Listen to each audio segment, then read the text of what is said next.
This is a pro-revenge story about a stolen inheritance, family betrayal, and a wedding humiliation no one saw coming. Picture this, man. Just for a second. The Plaza Hotel, the grand ballroom. It's so gold and shiny it actually hurts your eyes. My sister, Elena, is standing in the center of it all.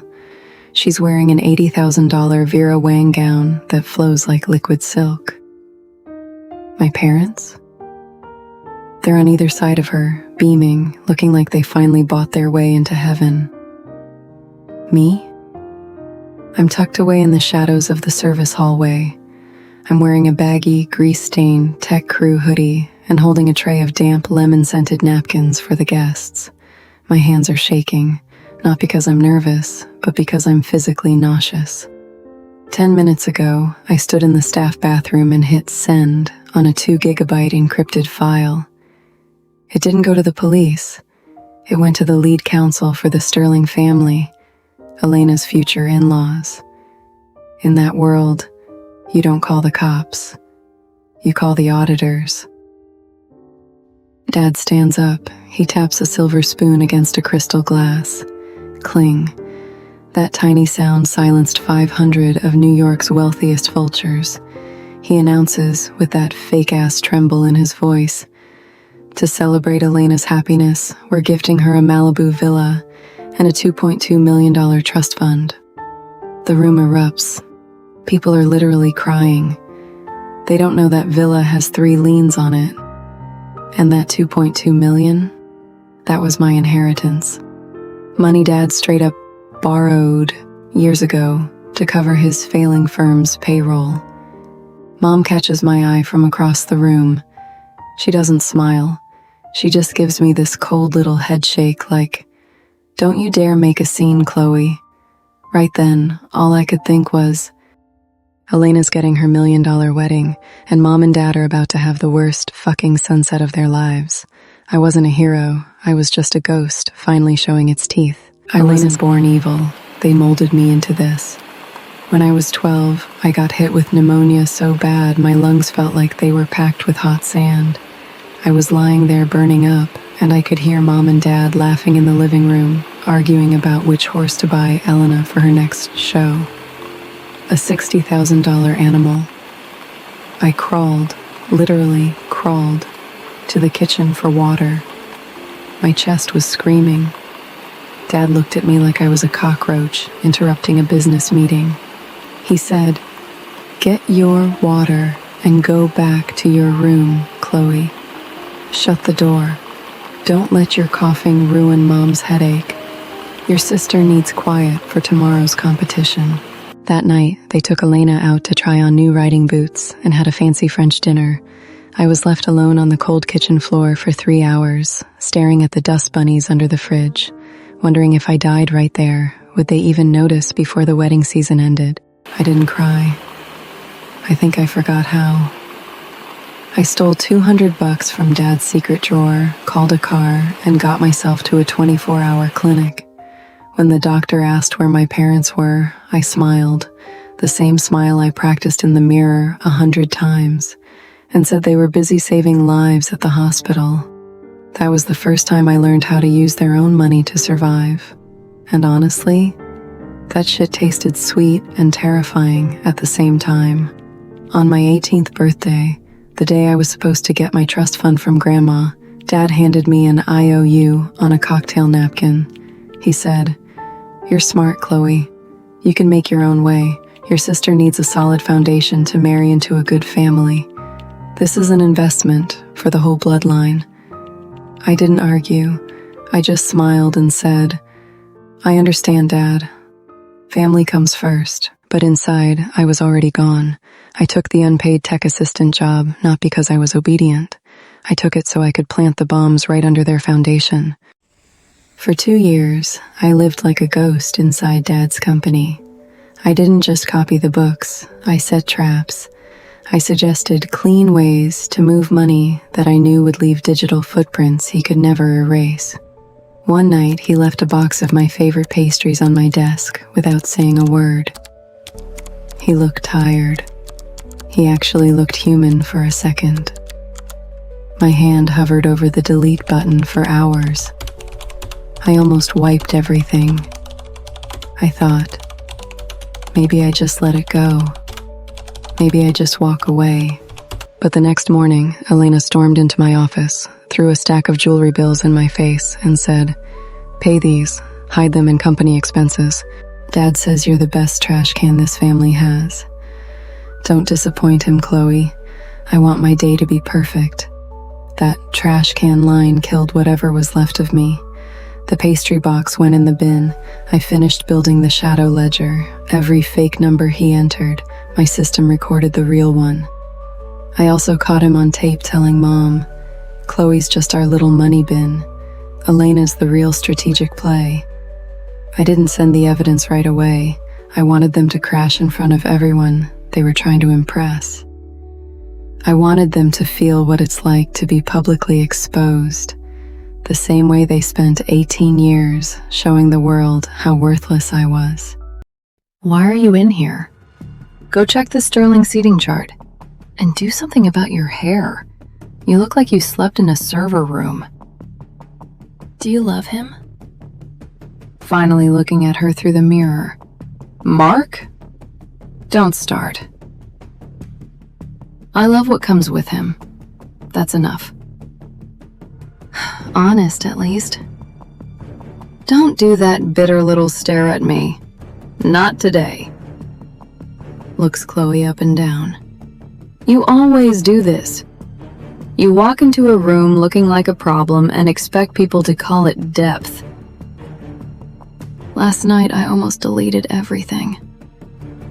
"What are you talking about?" "I almost walked away. I almost let you have your day. But then you dropped those jewelry invoices on my desk like I was still the family bin. And I remembered something. Chloe, the kitchen floor. Me trying to breathe. You showing Mom your riding boots.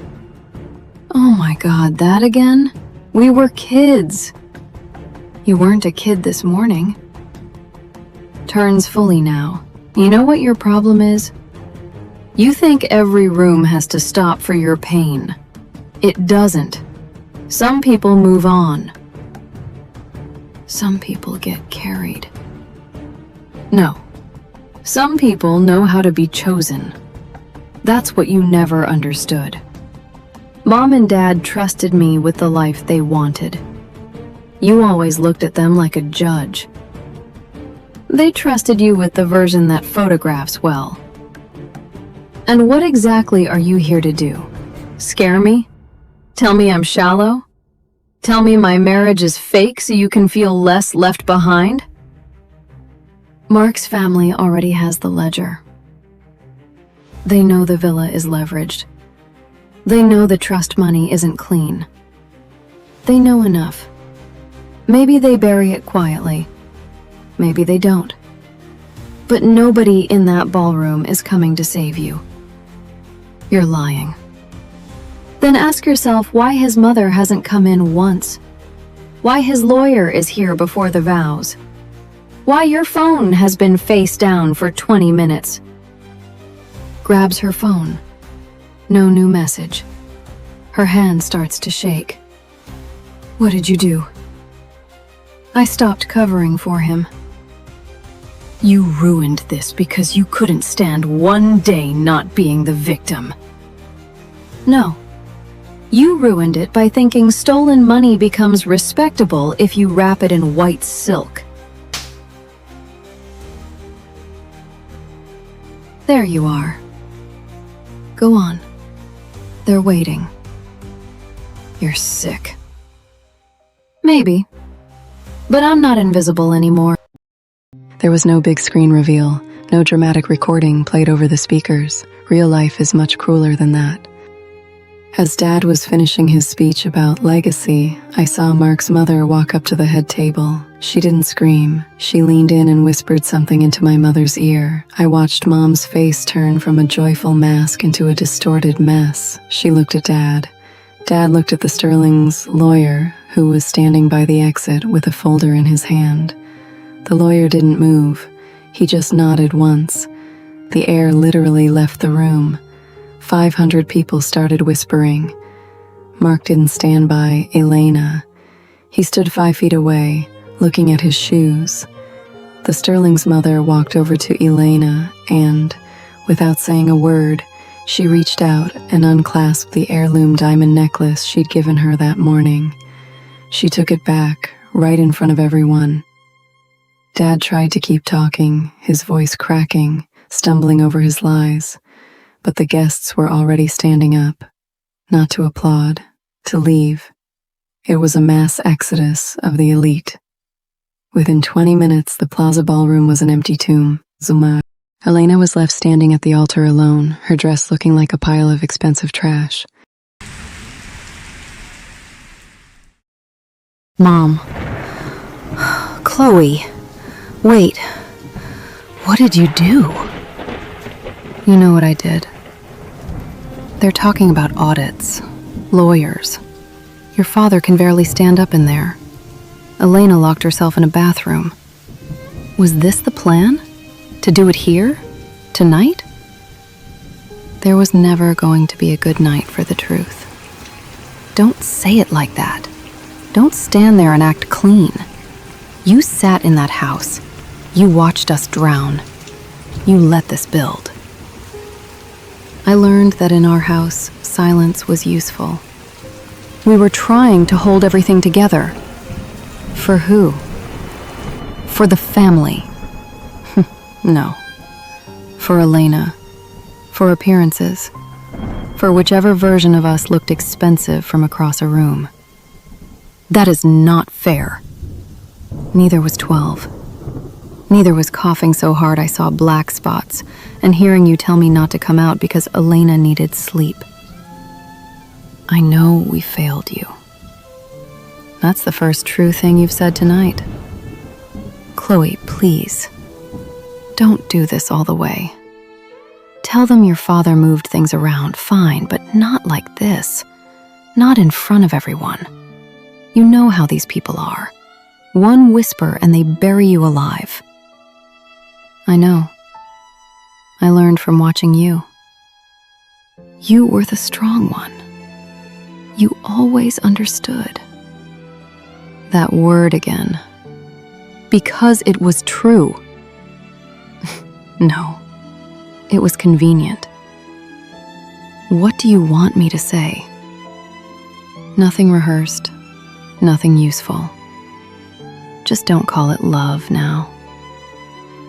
You're cruel. Maybe, but at least I'm saying it out loud. You'll regret this. I already regret most of my life.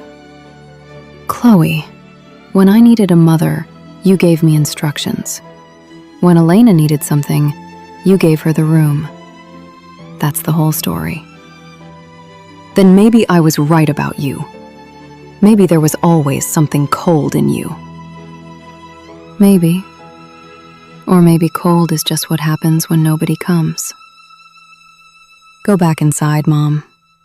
She's still your daughter. You just ran out of use for the other one. The fallout didn't happen all at once. People think one good hit and a whole family collapses overnight. It wasn't like that. Dad spent the next year in depositions, audits, and meetings with lawyers who charged by the hour just to explain how bad things were. He hasn't gone to prison. Not yet. But the house in Malibu is gone. Most of the accounts are frozen, and every room he walks into now comes with that pause people use when they've already heard the story. Elena didn't disappear either. That would have been too easy. She moved out of the city for a while, worked retail under her middle name. A few people recognized her. Most didn't. Humiliation gets boring faster for the crowd than for the person living in it. Mom still writes sometimes, short emails, no subject line now, just things like, "Are you eating? I saw rain today and thought of you." I know that isn't enough. I never know what to do with those. I used to think revenge would sound loud, doors slamming, glass breaking, somebody begging, but the part I remember most is the quiet after. The elevator ride home, my cheeks still warm from Elena's hand, my dress smelling like rain and hotel air conditioning, the feeling that I had finally made them look at me and that it had cost exactly what I thought it would. Sometimes, when it rains against the window at night, I still see that kitchen floor, still feel how badly I wanted somebody to come. Nobody came, so I became the person who could survive that. I don't know if that counts as winning. I just know I'm still here. If you were the child who was always told to understand, to wait, to take less, tell me which part stayed with you. Not the most shocking part, the truest one. I read every comment. Subscribe for more stories from the shadows. See you in the next one.